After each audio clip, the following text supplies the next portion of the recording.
شروع اللہ کا نام لے کر جو بڑا مہربان نہایت رحم والا ہے۔ اے پیغمبر صلی اللہ علیہ وآلہ وسلم، جو عورت تم سے اپنے شوہر کے بارے میں بحث و جدال کرتی اور اللہ سے شکایت رنج و ملال کرتی تھی، اللہ نے اس کی التجا سن لی اور اللہ تم دونوں کی گفتگو سن رہا تھا۔ کچھ شک نہیں کہ اللہ سنتا ہے، دیکھتا ہے۔ جو لوگ تم میں سے اپنی عورتوں کو ماں کہہ دیتے ہیں وہ ان کی مائیں نہیں ہو جاتی، ان کی مائیں تو وہی ہیں جن کے بطن سے وہ پیدا ہوئے۔ بے شک وہ نامعقول اور جھوٹی بات کہتی ہیں، اور اللہ بڑا معاف کرنے والا ہے، بخشنے والا ہے۔ اور جو لوگ اپنی بیویوں کو ماں کہہ بیٹھیں پھر اپنے قول سے رجوع کر لیں تو ان کو قربت سے پہلے ایک غلام آزاد کرنا ضرور ہے۔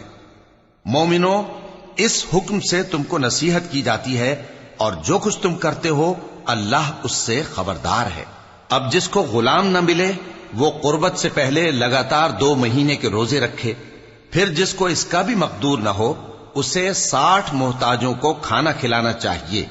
یہ حکم اس لیے ہے کہ تم اللہ اور اس کے رسول کے فرما بردار ہو جاؤ، اور یہ اللہ کی حدیں ہیں، اور نہ ماننے والوں کے لیے درد دینے والا عذاب ہے۔ جو لوگ اللہ اور اس کے رسول کی مخالفت کرتے ہیں وہ اسی طرح ذلیل کیے جائیں گے جس طرح ان سے پہلے لوگ ذلیل کیے گئے تھے، اور ہم نے صاف صاف آیتیں نازل کر دی ہیں، اور جو نہیں مانتے ان کو ذلت کا عذاب ہوگا۔ جس دن اللہ ان سب کو جلا اٹھائے گا تو جو کام وہ کرتے رہے ان کو جتائے گا۔ اللہ نے وہ سب کام لکھوا رکھے ہیں اور یہ ان کو بھول گئے ہیں، اور اللہ ہر چیز سے واقف ہے۔ کیا تم کو معلوم نہیں کہ جو کچھ آسمانوں میں ہے اور جو کچھ زمین میں ہے اللہ کو سب معلوم ہے؟ کسی جگہ 3 شخصوں کی سرگوشی ہوتی ہے تو اللہ ان میں چوتھا ہوتا ہے، اور جہاں 5 آدمیوں کی سرگوشی ہو تو وہ ان میں چھٹا ہوتا ہے، اور نہ اس سے کم یا زیادہ مگر وہ ان کے ساتھ ہوتا ہے، خواہ وہ کہیں ہوں۔ پھر جو جو کام یہ کرتے رہے ہیں قیامت کے دن اللہ سب ان کو بتائے گا۔ بے شک اللہ ہر چیز سے واقف ہے۔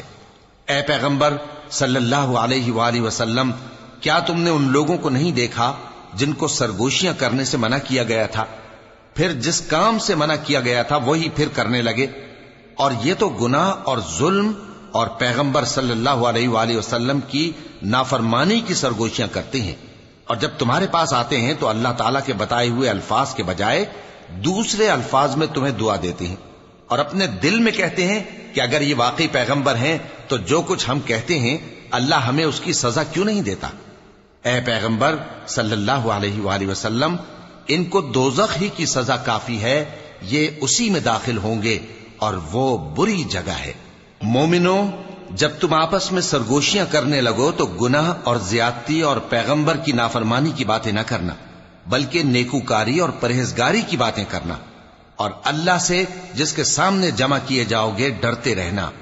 منافقوں کی سرگوشیاں تو شیطان کے اکسانے سے ہیں، جو اس لیے کی جاتی ہیں کہ مومن ان سے رنجیدہ ہوں، مگر اللہ کے حکم کے سوا ان سے انہیں کچھ نقصان نہیں پہنچ سکتا۔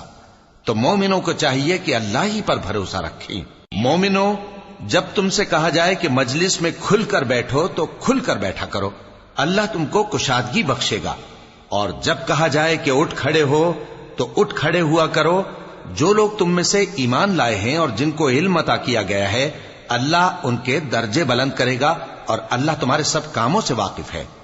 مومنوں، جب تم پیغمبر کے کان میں کوئی بات کہو تو بات کہنے سے پہلے مساکین کو کچھ خیرات کر دیا کرو، یہ تمہارے لیے بہت بہتر اور پاکیزگی کی بات ہے، اور اگر خیرات تم کو میسر نہ آئے تو اللہ بخشنے والا مہربان ہے۔ کیا تم اس سے کہ پیغمبر کے کان میں کوئی بات کہنے سے پہلے خیرات کرو ڈر گئے؟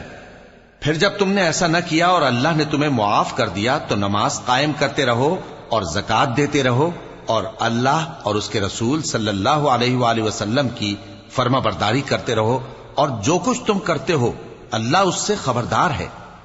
بھلا تم نے ان لوگوں کو نہیں دیکھا جو ایسے لوگوں سے دوستی کرتے ہیں جن پر اللہ کا غضب ہوا؟ وہ نہ تم میں ہے نہ ان میں، اور جان بوجھ کر جھوٹی باتوں پر قسمیں کھاتے ہیں۔ اللہ نے ان کے لیے سخت عذاب تیار کر رکھا ہے۔ یہ جو کچھ کرتے ہیں یقیناً برا ہے۔ انہوں نے اپنی قسموں کو ڈھال بنا لیا ہے اور لوگوں کو اللہ کے رستے سے روک دیا ہے۔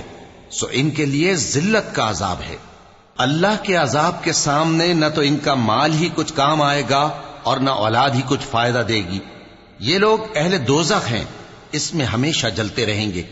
جس دن اللہ ان سب کو جلا اٹھائے گا تو جس طرح تمہارے سامنے قسمیں کھاتے ہیں اسی طرح اس کے سامنے بھی قسمیں کھائیں گے اور خیال کریں گے کہ ایسا کرنے سے کام چل جائے گا۔ سنو، یہی تو ہیں جھوٹے۔ شیطان نے ان کو قابو میں کر لیا ہے اور اللہ کی یاد ان کو بھلا دی ہے۔ یہ لوگ شیطان کا ٹولہ ہیں، اور سن رکھو کہ شیطان کا ٹولہ ہی نقصان اٹھانے والا ہے۔ جو لوگ اللہ اور اس کے رسول صلی اللہ علیہ وآلہ وسلم کی مخالفت کرتے ہیں وہ نہایت ذلیل ہوں گے۔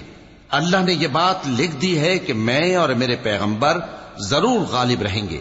بے شک اللہ زور آور ہے، صاحب اقتدار ہے۔ جو لوگ اللہ پر اور روز قیامت پر ایمان رکھتے ہیں تم ان کو اللہ اور اس کے رسول صلی اللہ علیہ وآلہ وسلم کے دشمنوں سے دوستی کرتے ہوئے نہ دیکھو گے، خواہ وہ ان کے باپ یا بیٹے یا بھائی یا خاندان ہی کے لوگ ہوں۔ یہ وہ لوگ ہیں جن کے دلوں میں اللہ نے ایمان کو نقش کر دیا ہے اور اپنے فیض سے ان کی مدد کی ہے، اور وہ ان کو بہشتوں میں جن کے نیچے نہریں بہ رہی ہیں داخل کرے گا، جن میں وہ ہمیشہ رہیں گے۔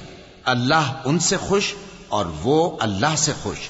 یہی لوگ اللہ کی جماعت والے ہیں۔ سن رکھو کہ اللہ کی جماعت والے ہی کامیاب ہوں گے۔